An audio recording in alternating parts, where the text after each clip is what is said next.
نحمده ونصلي على رسوله الكريم اما بعد فاستعيذ بالله السميع العليم من الشيطان الرجيم بسم الله الرحمن الرحيم ولا تحسبن الذين قتلوا في سبيل الله امواتا بل احياء عند ربهم يرزقون وقال النبي صلى الله عليه وسلم ما بين بيتي ومنبري روضة من رياض الجنة صدق اللہ العظیم وصدق رسولہ النبی الکریم ونحن على ذلك لمن الشاہدین والشاکرین والحمد للہ رب العالمین۔ محترم سامعین، اہل سنت والجماعت کے بہت سارے عقائد ہیں، جیسا کہ عقیدہ توحید، عقیدہ رسالت و قیامت وغیرہ۔ اسی طرح ہمارے عقائد میں سے ایک عقیدہ حیات النبی ہے۔ اس عقیدے کا مختصر تعارف یہ ہے کہ حضور نبی کریم صلی اللہ علیہ وسلم دنیا میں تشریف فرما ہونے کے بعد جب آپ دنیا سے رخصت ہوتے ہیں، اس کے بعد قبر مبارک میں آپ کو ایک حیات دی جاتی ہے۔ اسی وجہ سے نبی علیہ الصلاۃ والسلام اپنے روضے پر پیش کیے جانے والے درود و سلام کو بنفس نفیس سنتے ہیں، اور یہ عقیدہ امت کے اندر اجماعی رہا ہے۔ تمام اہل سنت والجماعت میں سے چاہے وہ احناف ہوں، چاہے وہ مالکیہ ہوں، چاہے وہ شوافی ہوں، چاہے وہ حنابلہ ہوں، کوئی ایک بھی اس عقیدے کا منکر نہیں۔ اور یہ عقیدہ ان حضرات کو قرآن و سنت اور اجماع امت سے ملا۔ آج کے اس دور میں علماء حق، علماء دیوبند کا بھی یہی عقیدہ اور یہی نظریہ ہے،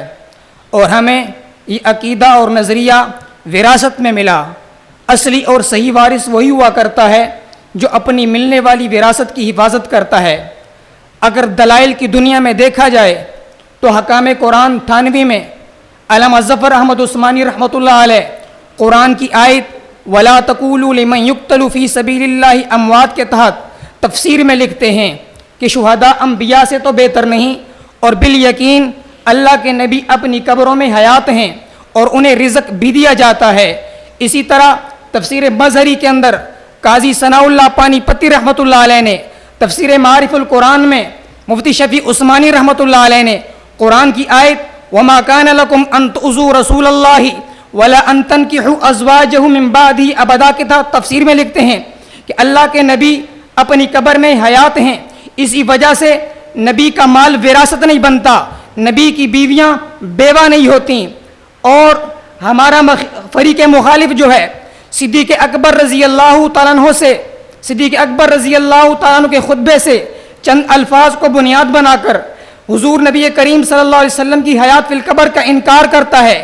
شاید اسے معلوم نہیں کہ صدیق اکبر رضی اللہ تعالیٰ عنہ ہی کی کرامت سے ان کے اس باطل استدلال کی تردید ہوتی ہے۔ تفسیر کبیر میں امام رازی رحمۃ اللہ علیہ نے قرآن کی آیت فَضَرَبْنَا عَلَىٰ آذَانِهِمْ فِي الْكَهْفِ کے تحت تفسیر میں کرامات کی بحث کو چھیڑتے ہوئے لکھا کہ صدیق اکبر رضی اللہ تعالیٰ عنہ کی کرامات میں سے ایک کرامت یہ ہے کہ جب آپ کا جنازہ تیار کر کے روضہ رسول کے سامنے لایا گیا اور السلام علیک یا رسول اللہ عرض کیا گیا اور کہا گیا کہ اے اللہ کے رسول یہ ہیں صدیق اکبر آپ کے دروازے پر حاضر ہیں، تو روضہ اقدس کا دروازہ بھی کھلا، اندر سے آواز بھی آئی ادخل الحبیب الی الحبیب کہ دوست کو دوست کے پاس داخل کر دو۔ اور میرے اس عقیدے پر میرے پاک پیغمبر علیہ الصلاۃ والسلام کے فرامین بھی موجود ہیں۔ چنانچہ علامہ سیوطی رحمۃ اللہ علیہ نے الخصائص الکبریٰ میں، علامہ بزار رحمۃ اللہ علیہ نے مجمع الزوائد میں حضرت عبداللہ بن مسعود رضی اللہ تعالیٰ عنہ سے مروی حدیث نقل کی ہے۔ حضور علیہ الصلاۃ والسلام فرماتے ہیں ان للہ ملائکۃ سیاحین فی الارض یبلغون من امتی السلام کہ اللہ کے بعض فرشتے ایسے ہیں جو زمین میں چکر لگاتے ہیں، گھومتے ہیں، مجھ تک میری امت کا سلام پہنچاتے ہیں۔ اسی طرح حافظ ابن حجر رحمۃ اللہ علیہ نے فتح الباری کے اندر حضرت ابو ہریرہ رضی اللہ تعالیٰ عنہ سے مروی حدیث نقل کی۔ حضور علیہ الصلاۃ والسلام فرماتے ہیں من صلی علی عند قبری سمعتہ ومن صلی علی من بعید علمتہ، فرماتے ہیں کہ جو میری قبر پر حاضر ہو کر مجھ پر درود پڑھتا ہے میں اس کو بنفس نفیس سنتا ہوں، اور جو دور سے مجھ پر درود پڑھتا ہے مجھے بتلا دیا جاتا ہے، اور میرے اس عقیدے پر اکابرین امت کا اجماع بھی موجود ہے۔ چنانچہ علامہ تاج الدین سبکی رحمۃ اللہ علیہ اپنی کتاب طبقات شافیہ میں لکھتے ہیں، ومن عقائدنا ان الانبیاء علیہم السلام احیاء فی قبورہم، کہ ہمارے اہل سنت والجماعت کے عقائد میں سے ہے کہ انبیاء اپنی قبروں میں حیات ہیں۔ اسی طرح علامہ سمودی رحمۃ اللہ علیہ نے الوفاء الوفا میں لکھا کہ نبی علیہ الصلوۃ والسلام کی وفات کے بعد آپ کی حیات میں کوئی شک و شبہ نہیں ہے، اور تمام انبیاء اپنی قبور میں حیات ہیں۔ اسی طرح قاری طیب قاسمی رحمۃ اللہ علیہ نے اپنی کتاب خطبات حکیم الاسلام میں لکھا کہ نبی علیہ الصلوۃ والسلام اور دیگر تمام انبیاء وفات ہونے کے بعد اپنی قبروں میں زندہ ہیں، اور یہ علماء کرام کا اجماعی مسئلہ ہے۔ الغرض مسئلہ حیات الانبیاء کا وہی مقام ہے جو حیات عیسیٰ علیہ الصلوۃ والسلام کا ہے، اس لیے کہ دونوں مسئلے اور عقیدے ایک درجے اور ایک حیثیت کے ہیں۔ قرآن و سنت اور اجماع امت کے جن دلائل سے حضرت عیسیٰ علیہ الصلوۃ والسلام کا زندہ روح جسد عنصری آسمان پر اٹھایا جانا، پھر قیامت سے پہلے واپس آنا ثابت کیا جاتا ہے، بالکل اسی قسم کے دلائل سے